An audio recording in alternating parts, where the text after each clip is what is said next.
lineup namin. Jepoy 450 MT, Pat 450 MT. Bike natin kay Nex, kay Dax 800 MTX, kay Boss Jason. Tapos dala ni Ride with GPL si Toko. Subukan natin ulit ang dilay-dilay langit-langitan. So, tingnan natin kung ano mangyayari sa atin. Tayo na, wala, dito na tayo.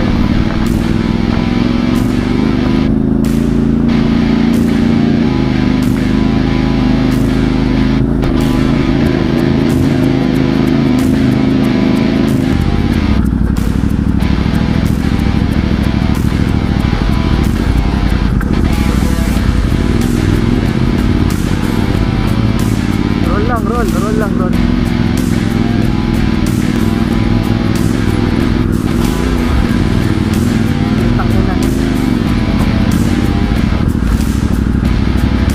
Tayo na, lalim ng rat.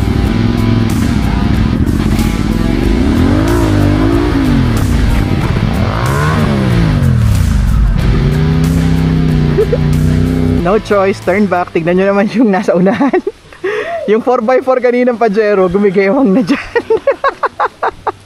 So, ano gagawin natin? Marunod na lang tayo ng karera sa KRV. Magsiswimming. Magsiswimming.